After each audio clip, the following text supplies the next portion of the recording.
cup at a time. Yeah, this is tea time. Yeah, making a difference. One cup at a time. Tea time. So be sure to grab your tea, grab a seat, and tune in to Miss Liz. Tea time. Making a difference. One cup at a time. Tea time, yeah. Tea time.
Well, good evening and welcome to Tea Time. It is evening tea time, and I can't believe we're already at the last tea time of this week. We had such an incredible morning and afternoon. We were joined with Janet Harvey this morning with human development, and then we went into children's mental health this afternoon with Nan Arkwright. Now we have the incredible Stephanie LaVigne. I think I'm saying it right. I hope I am. If not, she's going to tell me when she gets out here. So let's get the disclaimer out there, her bio, and let's get Stephanie in here and let's spill some tea on mystery. We're not going to do too much romance. We're going to do more crime, mystery, all of that good stuff. We're going to just slide some tea books into you and get you to grab some books for Christmas because Christmas is just around the corner. So disclaimer for Miss Liz's Tea Time live show. Miss Liz myself is going live using StreamYard. Before leaving a comment, please grant StreamYard permission to see your name at StreamYard.com. Please be advised that the content brought forward for any Tea Time show hosted by myself, Miss Liz, is always brought forward in good faith.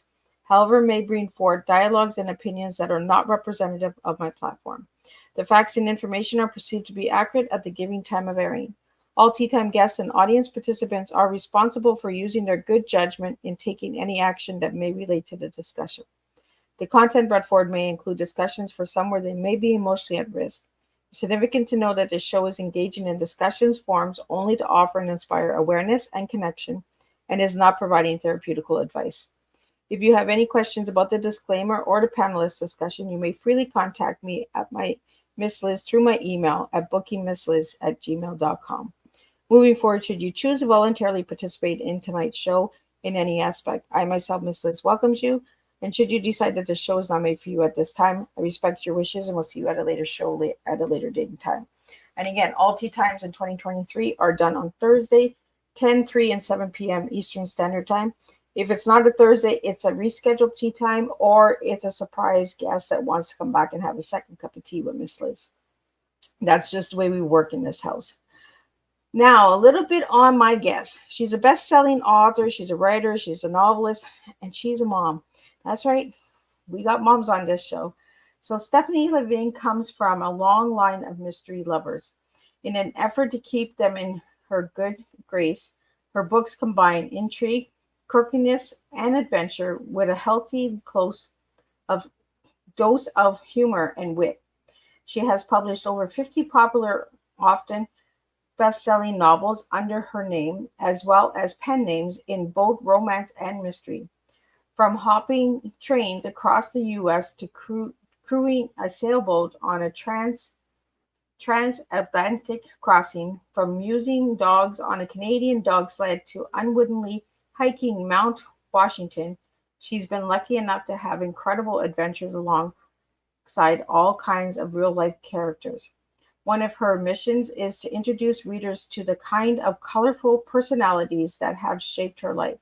She currently lives in her favorite South Florida neighborhood surrounded by palm trees, peacocks, a few wild kids, one wild husband, and a handful of incredible family members and friends. She's a member of the Mystery Writers of America and novelist industry. Now, let me get Stephanie in here and let's spill some tea. Welcome, Stephanie. Hi. It is an honor to have you. I've been looking forward to this tea time because I'm like mystery, romance, thriller, witty, wild husband. I'm just like, oh, she's my cup of tea. I always think that when I've listened to your shows too, I'm like, I also wanted to fix up old cars. Like there's always the fun things so I'm excited to be here talking to you. Yeah, I just kind of bring in what I like, right? And people are like, Miss Liz, like you're the fancy dancy vintage girl. No, I'm not. I like to get dirty and greasy and I like to, create things. But Stephanie, I want to get into who you were as a little girl and who you are now as a grown woman. Well, I guess as a kid, I think I was a kid who found life really fascinating and just wanted to try everything. I was raised as an only child with really young parents in South Florida, but spunky and normal-ish, but was always really excited about anything I read or saw and always wanted to do that. Then I think as a young adult, I lived a fairly fun and interesting life. At least to me, I had a ton of weird jobs and life experiences that I found interesting and that I felt were important to experience at the time. And now I feel like that responsible and free-spirited person is trying to learn to live a fairly normal family life, trying to balance that sort of adventurous nature with these piles of laundry and dishes that continuously appear every day. And so, in a nutshell, But Stephanie, you climbed Mount Washington. Now you're climbing mounts of laundry, right? weekly, daily, but That's just how it works, right? When you become a mom, then you're just like, what I did 20 years ago, I cannot do now, but I can still find an adventurous way to do it, right? And make that's the fun thing, out of right? it. Trying to make it fun or interesting. I feel like for certain people, it maybe comes natural, but for some of us, it's like, how can I find the adventure? How can I find the joy or the little trick to make this fun or to make myself do it every day? So, Stephanie, we have a question here. What's the quirkiest thing you've ever done? I guess I like the word quirkiness. Oh. I have no idea. I probably do just quirky stuff all day long, not in like necessarily an endearing or an adorable way, but just in like a head scratching way. Um, I was just talking to a good friend of mine who we hadn't seen each other in a while, and just I said, I talk to people. I'm like on that verge of either a very extroverted introvert or a very introverted extrovert. So I like a lot of alone time and I'm very good on my own, but also when I'm out, like I talk to everyone or a lot of people, and I genuinely am interested in talking to the cashier or whomever it is. But I just say the strangest things. And my husband's like, what? Who says that? I'm like, I don't know. That's so I don't think I have an accurate gauge for quirky. So. Like we were saying before we went live, right? We kind of just let things slide out. I always get the look of, did you just say that? And I'm like, what? What did I say? Like, what did I do? Like, no judgments on you. And also you please just, I cannot be responsible. Well, I can already tell you have a wild side and adventurous side because jumping trains, sailing boats, dog sled rides. Like, come on, who does that? Like, Stephanie does. Like, Stephanie, I want to get into that a little bit, and then I want to get into the books, but I want to get into wild side first. What got you into all of that adventure? I feel like when you read things like that, it sounds more adventurous than maybe I feel like I am. Like I was just telling some friends, we were talking the other day, like, Patagonia, those companies, like I'll look at those catalogs, even since, I mean, they don't come in the mail, but whenever I would see those ads, I'm like, oh my gosh, that seems so exciting. But I'm not actually sleeping on the side of a mountain in like negative 30-degree temperatures, because I get cold very easily. I'm very, very wimpy with the cold. So I feel like I'm very adventurous, and I've done a lot of things, but then I feel like compared to like real adventurers, I'm probably probably look pretty normal and docile. But a lot of times I really like to take advantage of opportunities, probably, that when things come up, like I said, I get excited. When I was a kid and I'd read about debutantes or space camp, I'm like, oh, I want to do all of that. And so when there's an opportunity to do something that seems interesting, and unfortunately I find so many things interesting, then then I need to jump on it. And also I've had obviously a lot of good opportunity, wonderful opportunities to do things. I Sometimes. like the way you said that, jump on it, because you jump trains. Like, who does that? Yeah, I have really romanticized, I think, like Jack Kerouac, the beatnik style.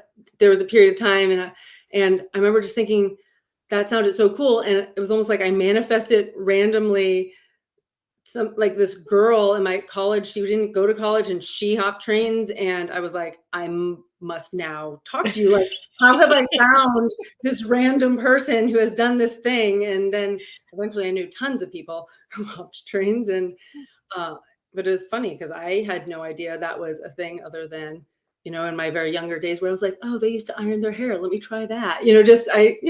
These weird things. Yeah, you are my cup of tea. Stephanie, I mean, like, this is what we need, right? We need adventure. We need to think outside of the box, stop being in the box. And I think that's why I put the mystery box in the video, because that's what you kind of remind me of. This mystery box, if you put your hand in, you never know what's coming out of it, right? I like that. I think I might take that. That might make the most sense. Right, because you never know what's coming out of that box, because you just put your hand in and there's like a bunch of adventures in there, and you just pull in, oh yes, now we're doing this one, right? Like, it just kind of adds to the excitement and all that. And that's what I kind of got when I did some homework on you, Stephanie, for your books, is that you kind of have this like kind of twisted kind of like a twisted tea kind of crime, mystery, romance. Not too much romance, but I mean, a lot of quirkiness, a lot of wit, like sense of humor in there, and that. So, tell us a little bit what got you started in writing, first of all. I think probably like most writers, we say, oh, I was always doing some variation, but I think I was always just a creative person. And so I had a career in the film industry, and I was a photographer and designer for years and years. Like, I always did variations of creative work. I was, when I was a kid, I was always into theater and things like that. And I think I just took the really, really long route to becoming a professional writer, and I kept putting it off and doing other things. Though I did really want to be in film as well. I worked in film, but so that was a good thing. But I would have liked to write for film, but I did not do that. So yeah, I just kind of slowly made my way until I kind of put my foot down and was like, it's time to really write, because I had started it probably not quite a decade before I actually did it professionally, but I don't know, many, many years, and an entire career between the time I was like, I should probably be a writer, a professional writer, and the time I actually did it. So, Stephanie, how long does it take you to write a book? It really depends. For several years, I was really outputting a lot, and now it is like crickets. Not because I don't have ideas, or if I sit down and I'm doing it, it's just because I don't have as large periods of focus. And just I've been trying to be more balanced person, and it turns out that is incredibly difficult for someone like me, who is, I don't feel like I'm an all or nothing person, but in especially the last 2 years, really, when I was thinking, I've learned more like I'm learning, I guess, more introspectively about myself as an adult and trying to figure out, I guess, who I'm going to continue, who I'm growing into. I'm quite old, but still, I thought I had it all figured out. And then I keep finding out I don't have it all figured out and there's more to learn, which is interesting. But I've always been able to, I'm going to work on this and really hyper focus and just be in work. And when I worked in the film industry, we would work 11 to 18 hours on average. And so you're just all in, but then you have all the time off in the world. And, when you become a parent and just live it, and not, I mean, sure, some other people are much more wild and adventurous in their family life. And I aspire in some ways, and I have a probably pretty wacky family life, very out of the box and unconventional compared to many people. But at the same time, I still live in the same house and do a lot of the same things, and trying to figure out how to start and stop and change hats through the day. And it's not like your marketing hat and your creative hat like it is when I'm in writer land. It's really different modes. And I decided, I'm going to really learn how to do that better. And then it was like the brakes on my productivity. Like, really? I don't possess this skill that well. I mean, I need to really work on this. And so it's kind of like the dishes thing. I'm like, okay, how do I figure out how to do this next version of life? And still, they could make dishes fun. I think we would enjoy washing them, right? Like, I just like to give my dishes a good bubble bath. My kids always say, Mom, like, you got enough soap in there. I was like, well, there's a rinse hose, rinse them off. But I just want to have my dishes have some fun with me. Like, I talk to them and I make them nice and squeaky. And I'm like, my kids are like, Mom, what are you doing? I'm like, I'm doing dishes. Let me have some fun. So have you found some fun ways of doing dishes, Stephanie? I feel like I spent about a year, this is a couple of years back, listening to other people who don't know how to do the dishes, like their books and podcasts. I'm like, am I alone? Like, what's wrong? There's one woman like Dana White or something. And one of my friends is like, she's like, how to clean the house when you don't know how to clean a house, but like, you're not like dispositioned to clean the house regularly. It's like me, I will do clean everything. I will organize the pants off of my tool closet or like anything. But like not every day, it'll kind of go chaos and then like immaculate. But there's a lot of in between, and that works well when you live alone and it's your mess. I learned I have two tricks. I don't know this will help anyone, but one is it's systems for people like me. Like systems are helpful or like little tricks, but I have to clean off one side of the kitchen. So I clean off one counter. And so everything gets over to the other side. There's a woman named The Fly Lady years ago I read, then she would say, clean your kitchen sink, take everything out and polish the sink, which I love that idea, but I just do my own variation. So I just put everything on the other side and then I clean that one counter. And then to the left, I'm like, okay, success. And then I'm like, then you can turn to the mess. And I'm like, okay, I got it. And then I kind of like it. That's my sort of little trigger set. And then I can do it. And I also will put my headphones in and watch something or listen to podcasts or books. And so kind of tune out and try and make it fun that way. So when you're writing, do you listen to podcasts, Stephanie, or do you have like a dead quiet area? Like how do you, when you're writing your books, like I listen to binaural beats and stuff. I love music and stuff, but I really can't listen to music, it turns out. I'm wondering if like one day I'll figure out how, because a lot of people like to listen to sort of thematic music. But I found I'm most successful when I listen to sort of like whoa, whoa, whoa, whoa, like frequencies. It's almost, but I don't like white noise. I like a pink noise is better, but it's not just like, it's not like static because that bothers me. But there's binaural beats or sort of, there's frequency music, and that seems to work well for me because I guess it doesn't distract me. Because if I hear anything with words or that I know the tune to, I will naturally sing along. I like cannot help it. And so my brain is suddenly struggling like, oh, maybe that's what I think the problem is. I'm like, oh, do I know this or should I be singing? Not because I'm some great singer, but just my brain wants to snap into that mode. So yeah, mostly I listen to weird focus music, and sometimes it's the two headphones, and sometimes I just have it on. Yeah, because we all have our way of writing, right? And when we're writing, sometimes if we're listening to a song and it has lyrics, we start to write the lyrics as we're writing, and we're like, what are we doing here? Like, it just kind of And music flows. has like a mood to you, right? Too, it like can affect you. Yeah. So it's just crazy how things work all together, right? With our mind and all set. I want to get into I found 3 books. I know that there's 50, but I found 3. So I want to talk about those 3, but I'm going to get into the last book that you sent me that's in the video. But I want to start off with Ocean Fish and Sea Life. What is that about? Like, I just love the title. So that was a very random project, which if you can't tell, random would also probably be there's the mystery box. But I had my son, my first child, and and it was awesome, but it was a whole different.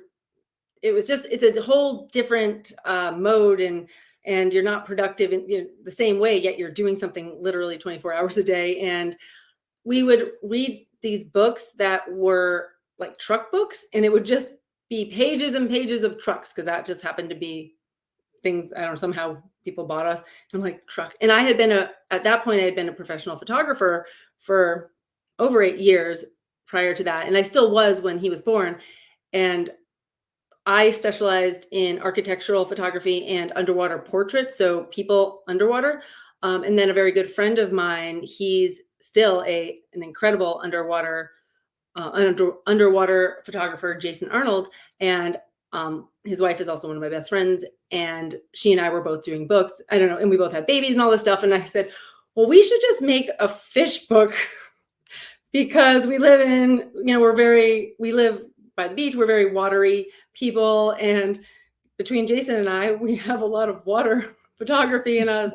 It's like, oh, that would be easy enough. And so next thing I know, I made or started working on this fish book, and it was just fun. It was the first book I made, and making books now is much different because I had to use InDesign. I used to use Photoshop and Illustrator and those things for years and years, but I'd never used InDesign, and it was a Herculean task trying to learn that program. Thankfully, fiction books do not have to be created in InDesign.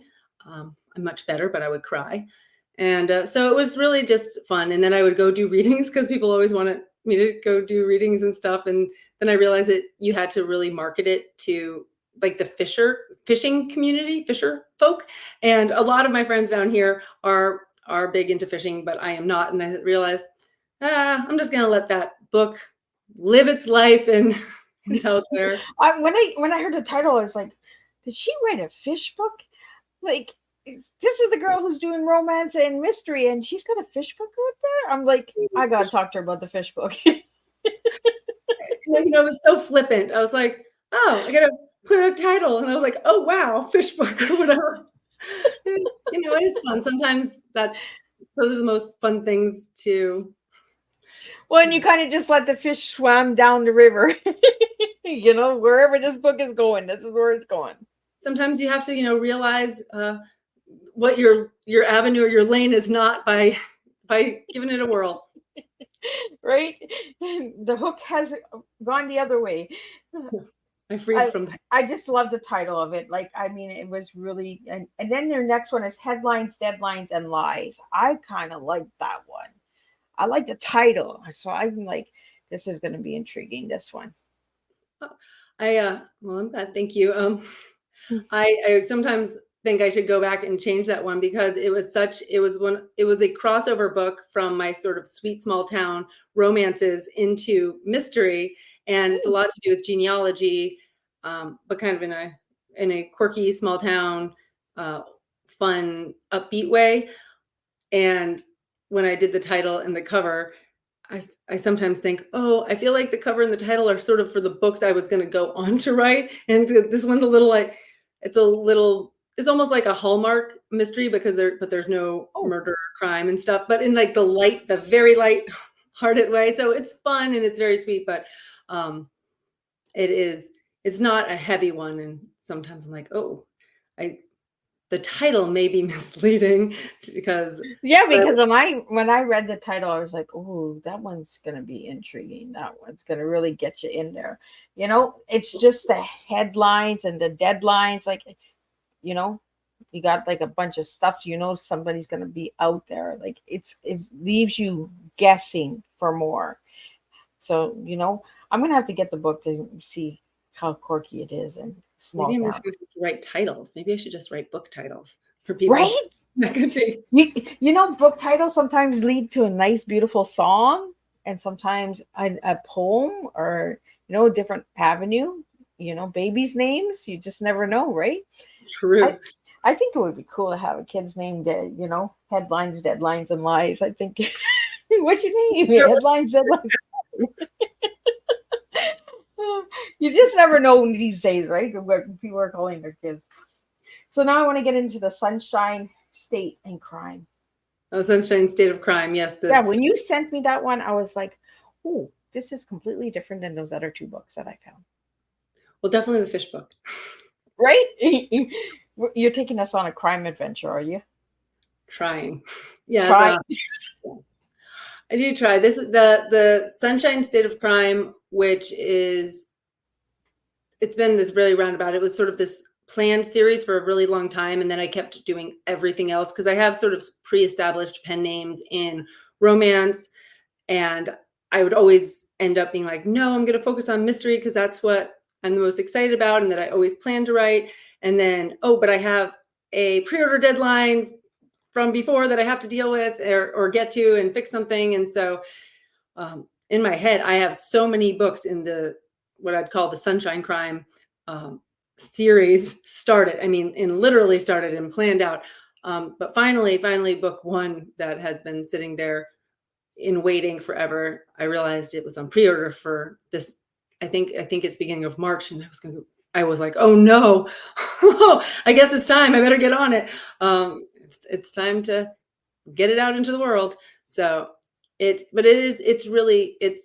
fun for me. It is more what I've been planning to do for a long time, but I tend to put off the thing that I'm planning to do and do other things a lot of times. So hopefully it's fun. Hopefully everyone enjoys it. Hopefully it's an adventure.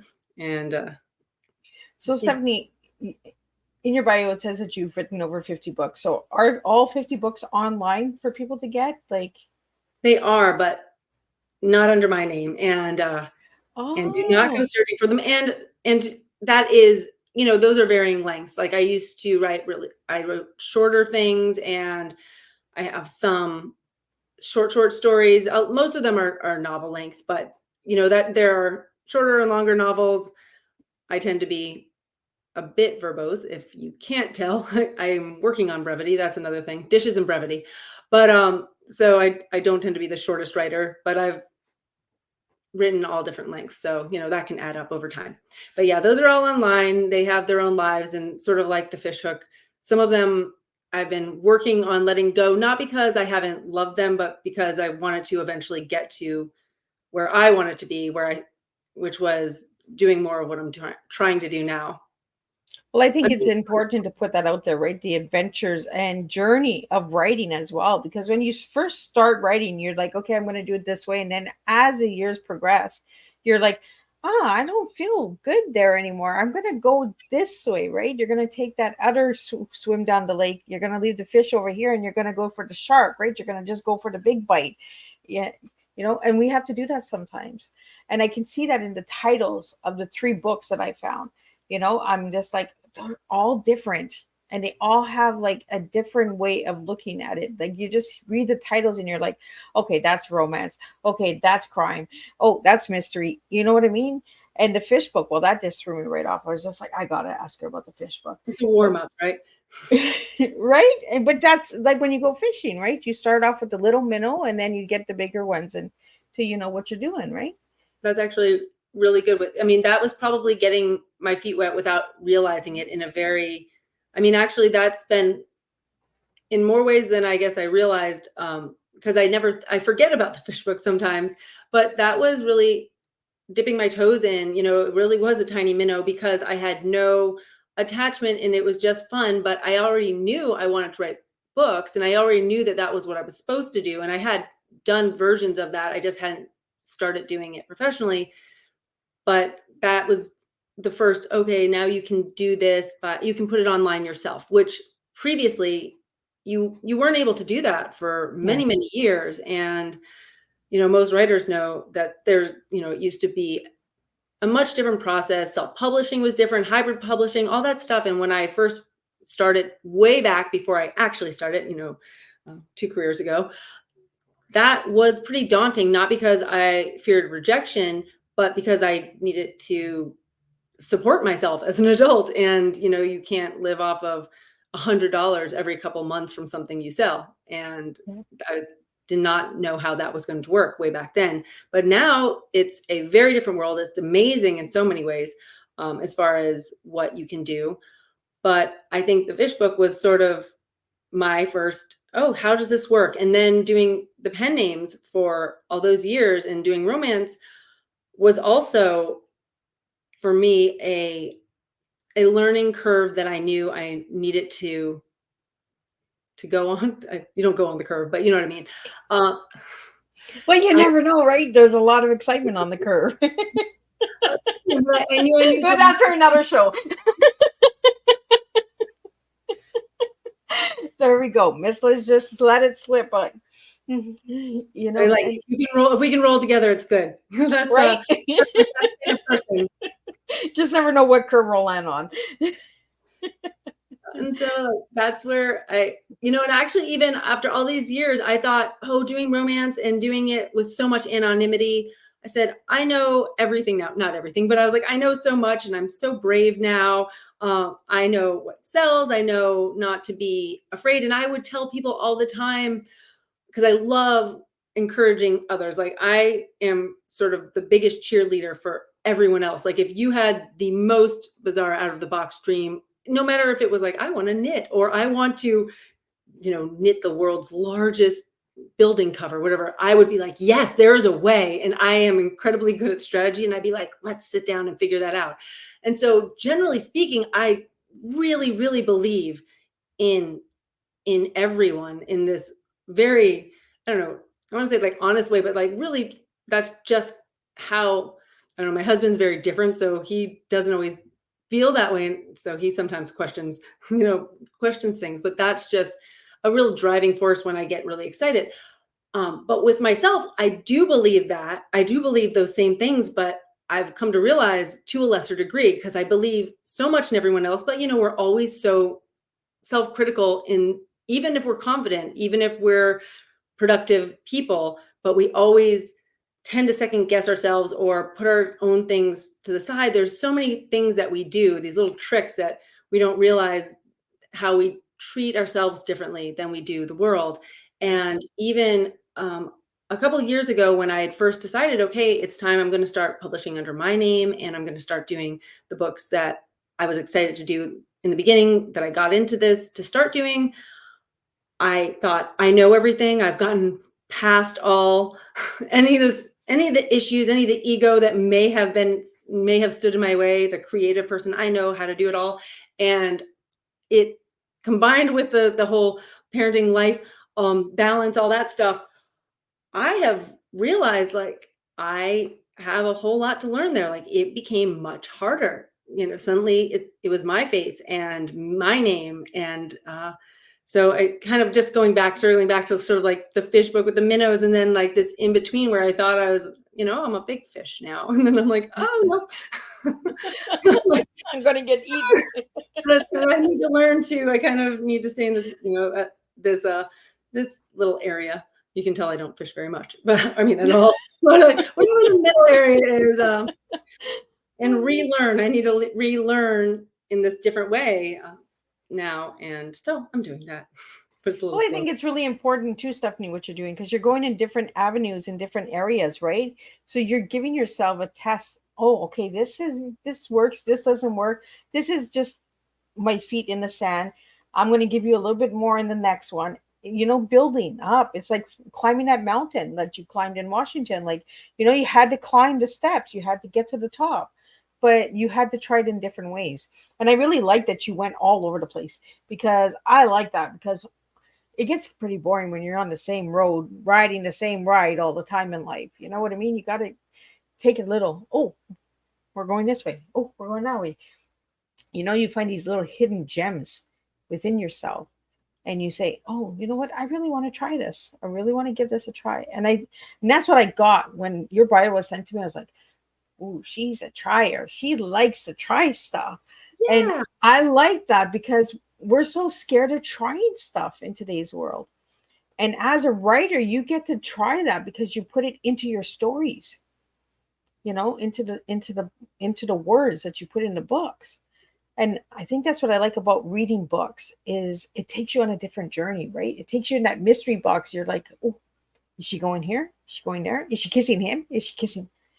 You know, like, romance mystery can be all different levels. It doesn't have to be all lovey-dovey, holding hands. And, romance could be a little sneaky, a little sassy. There's different types of romance.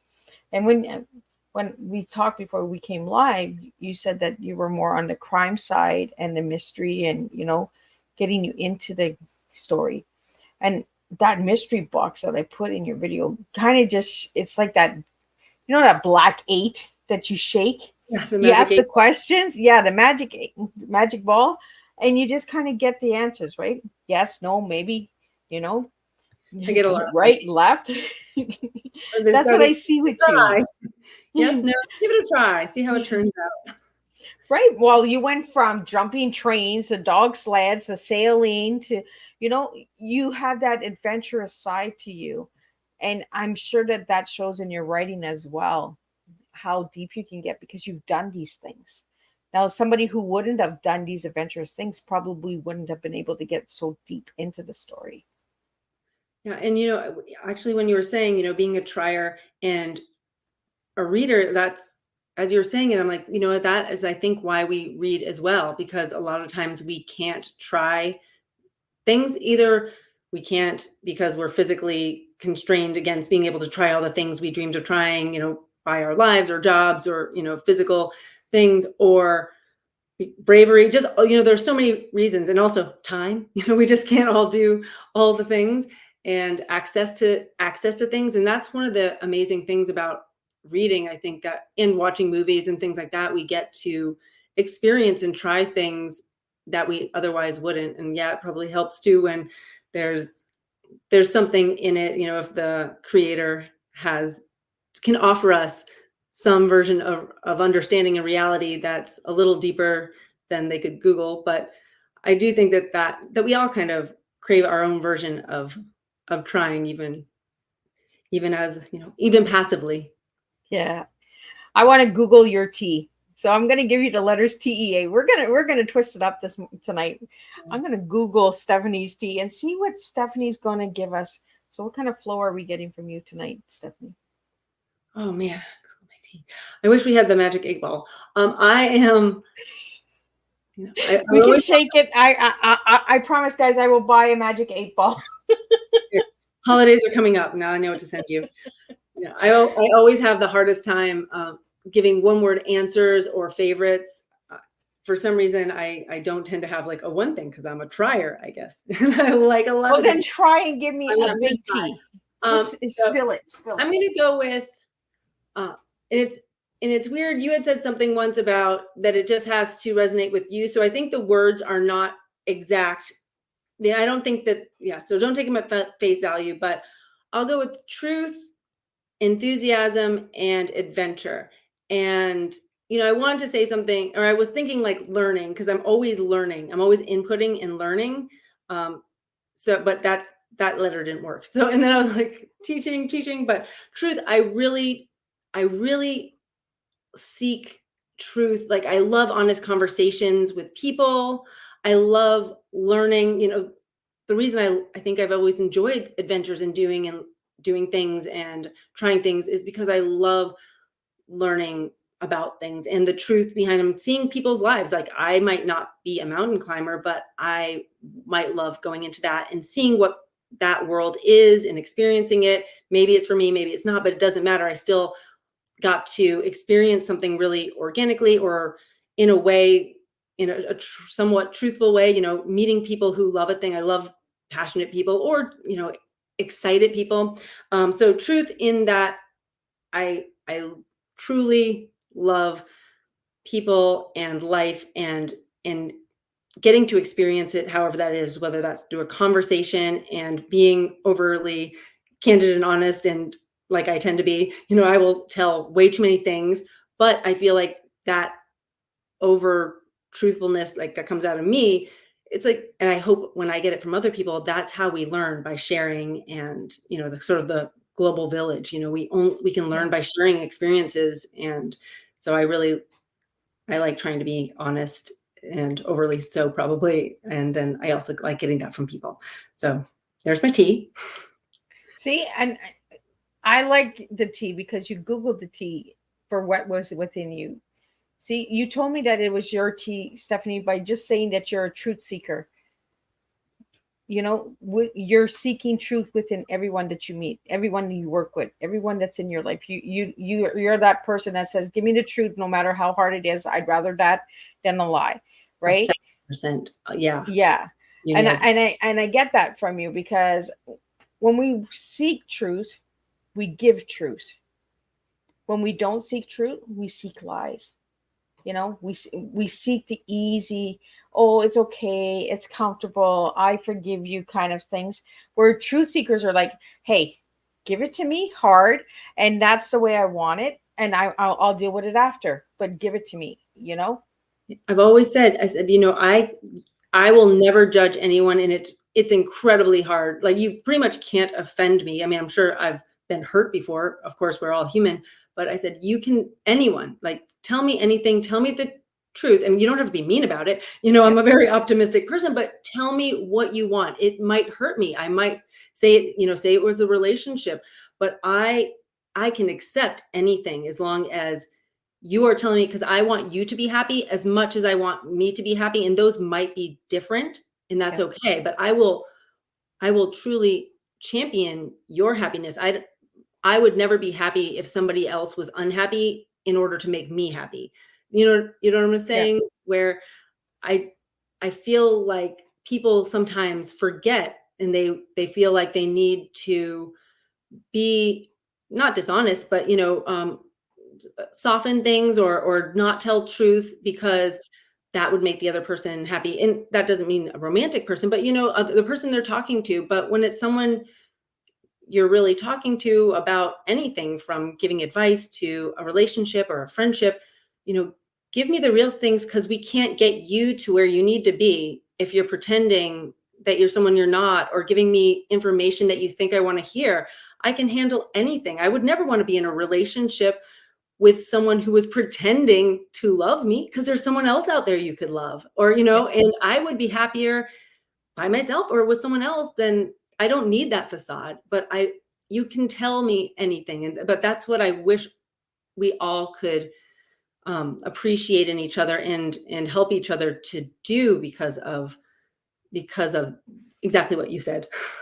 But see, and this is why I ask you guys to give me your teas, because your words actually tell me who you are as an individual. It actually tells me how you write, how you do your life, how the passion, the purpose. Because if you're giving me a word that just says, oh, I don't know, trauma, but you don't tell me what your trauma is, well, where is your trauma?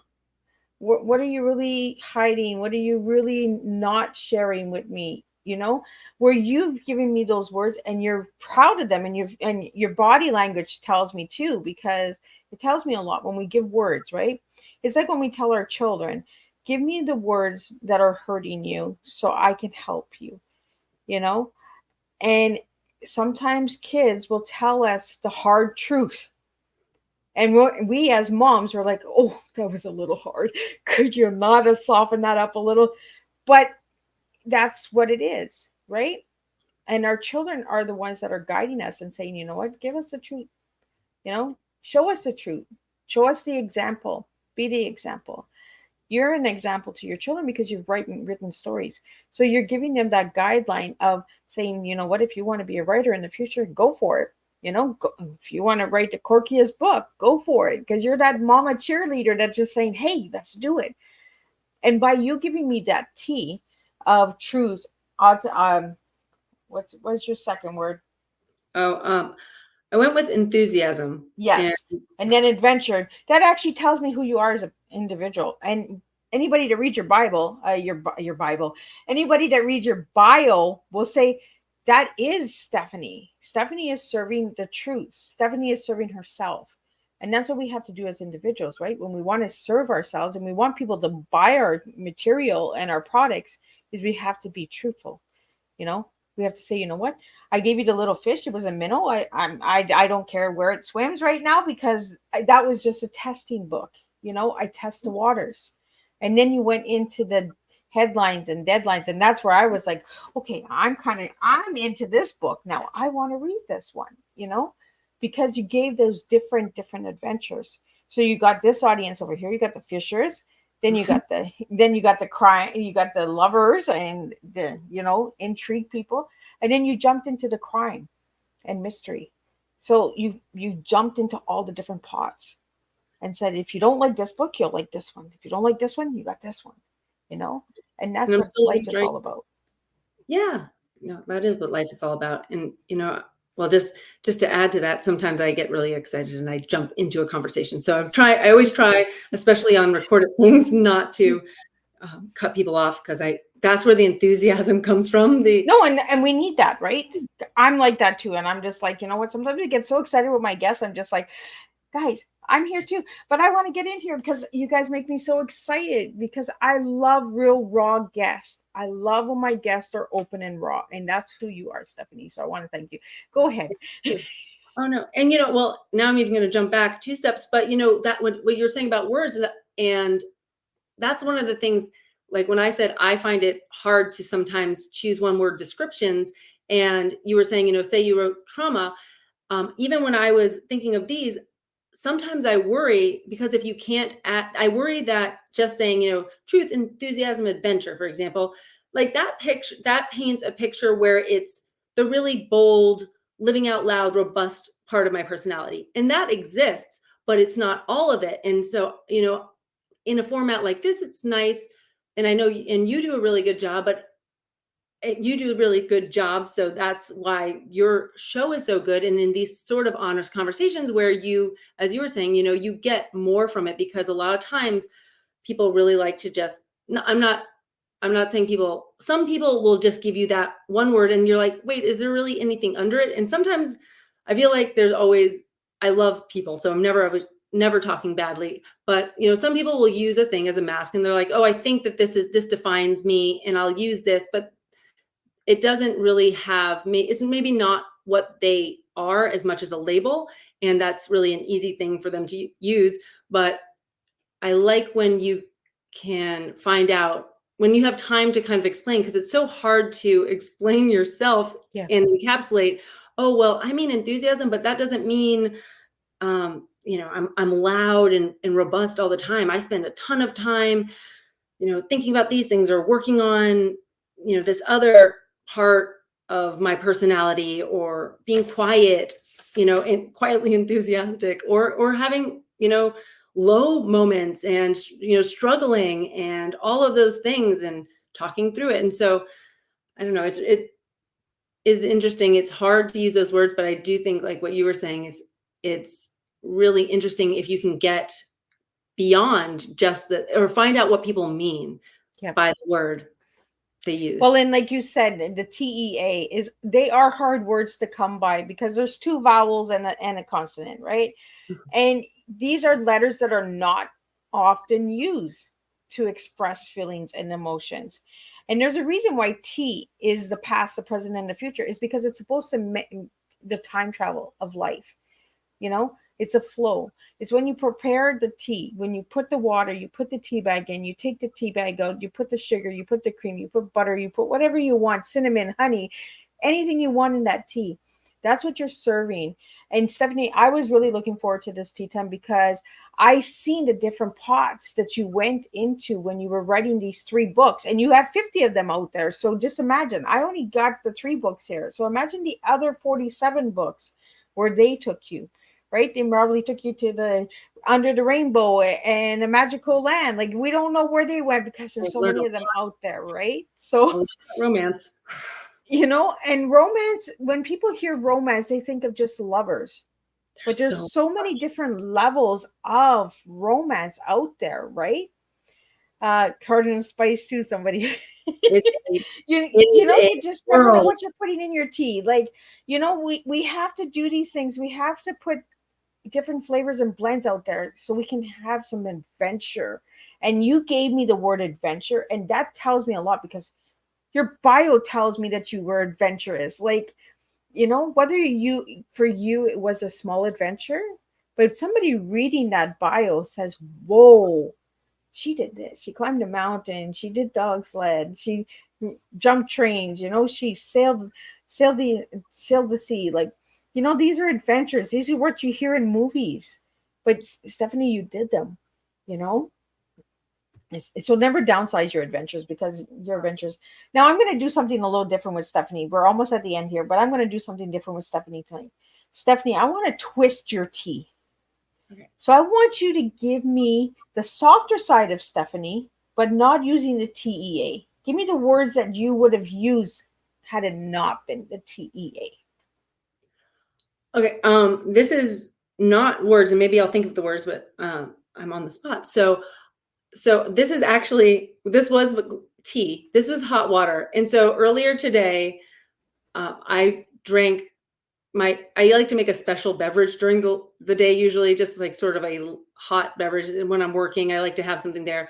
And today it was the coffee I did not finish drinking yesterday with chai put in it. And it was in it. And then a bunch of, cinnamon and pumpkin pie spice and fresh nutmeg, just a bunch of stuff mixed together.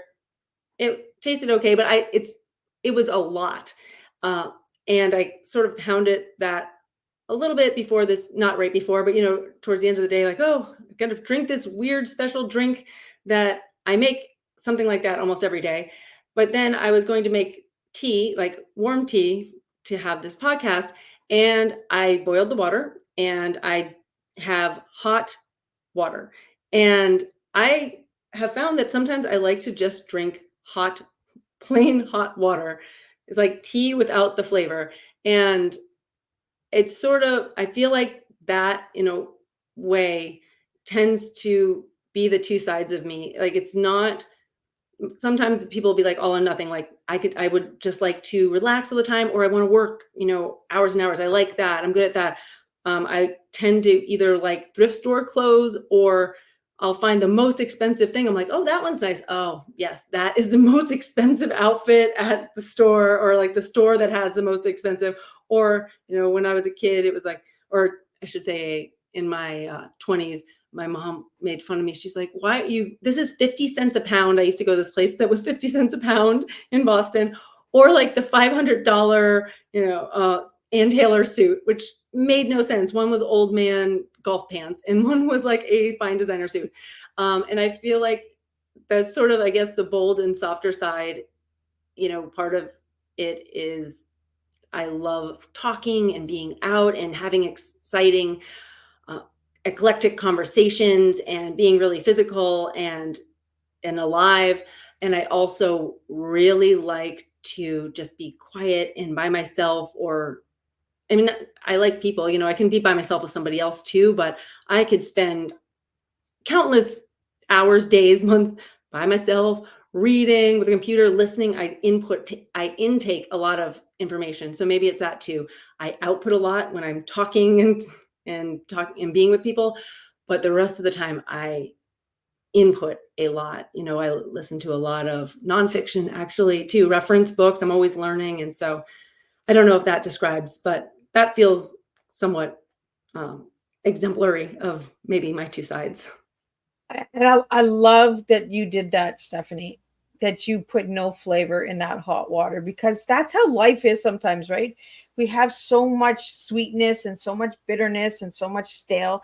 that sometimes we just don't need any flavors. We don't need anything except for just plain simple, no flavor. Let's just carry on with the day. You know what I mean? Just get through the day. It's really, really incredible what you just did with the water. I like it. I love it. Like, tea without the flavor. Sometimes No, you just don't sometimes need the flavor. Like it truly is. Sometimes we have to have a different perspective. And we have to have somebody that opens our eyes to say, you know what, sometimes we don't need the flavor.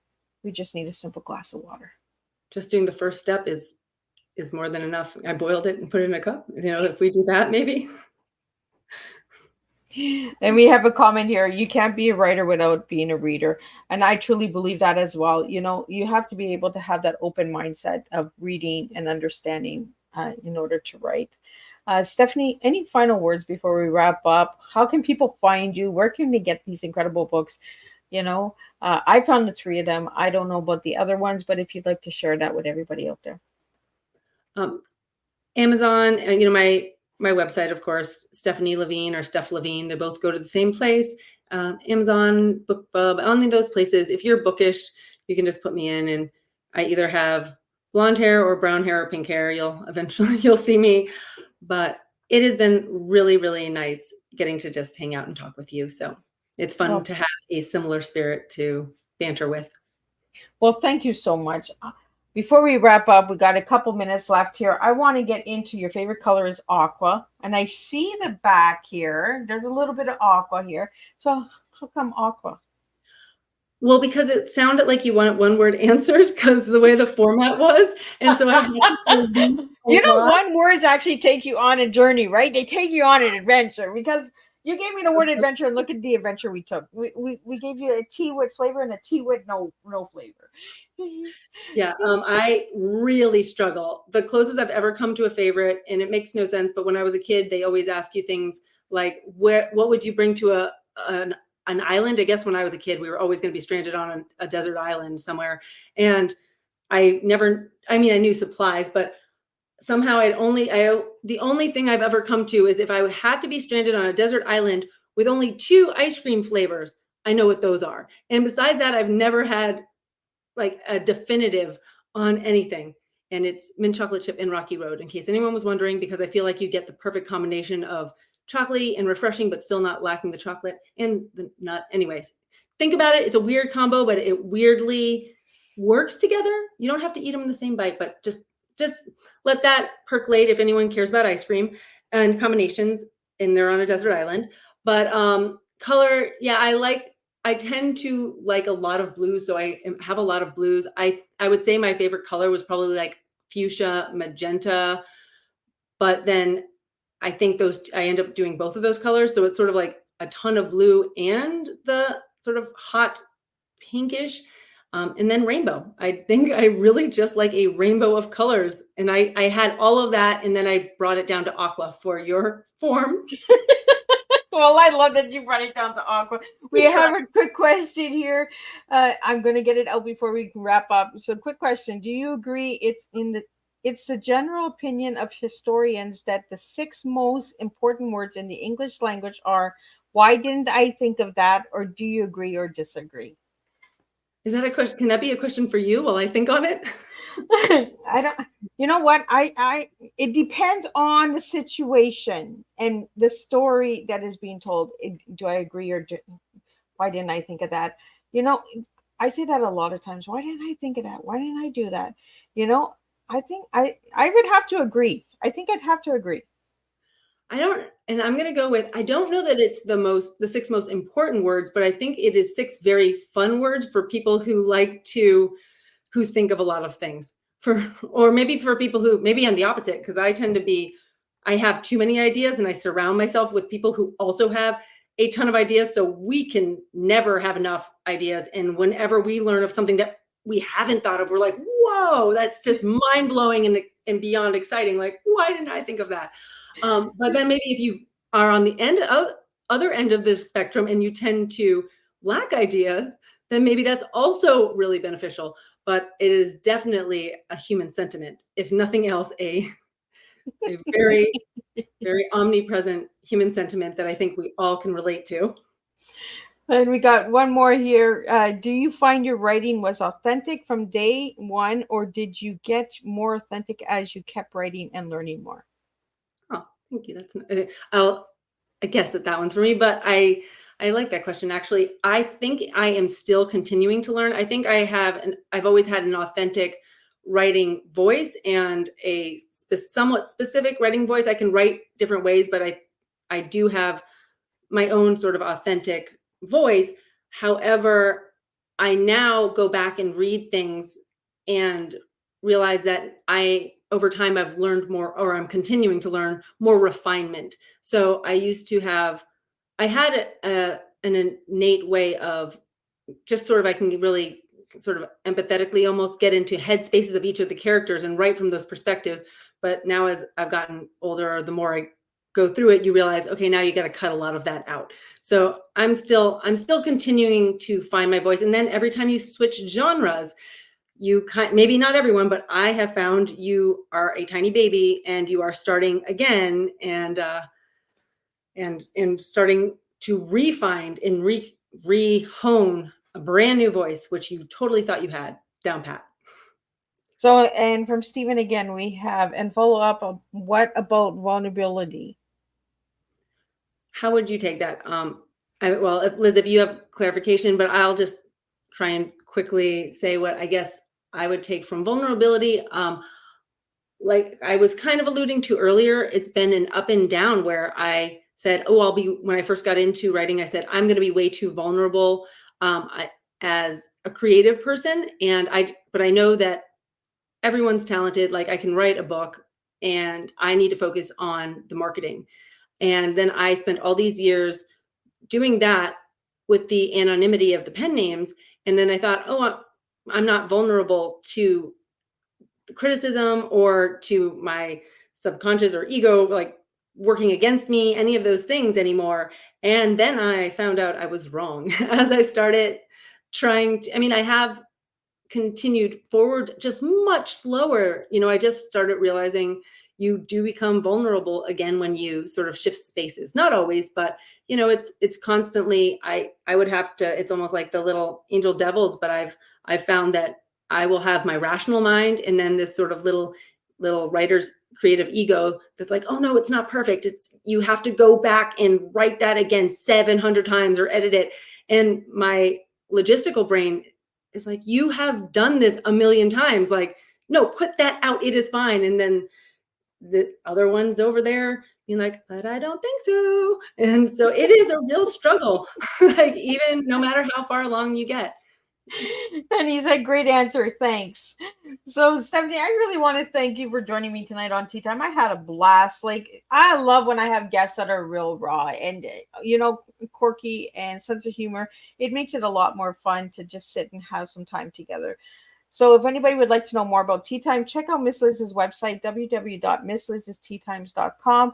To check out on Stephanie. Stephanie, I'll get you to say your website out loud and spell it for the audio listeners out there so they can check you out as well. Well, I am very sorry for the long French last name, but it is Stephanie LaVigne, or let's just go with stephlevigne.com, which is STEPHLAV as in Victor, IG as in George, NE. LaVigne. Like Avril Lavigne, but slightly different. but me instead. Well, thank you so much. I had a pleasure. I had the most pleasure tonight sitting and just being silly, and being open and talking about some incredible books out there. If you're into different genres, Stephanie has all different genres to check out. So check her out. Check out her website. We will be back next week. Next week will be the final week, and then we hit the reunion tea time where we have 14 different countries coming, and we have over 85 guests from season 1, 2, 3, and 4 that will be joining Miss Liz.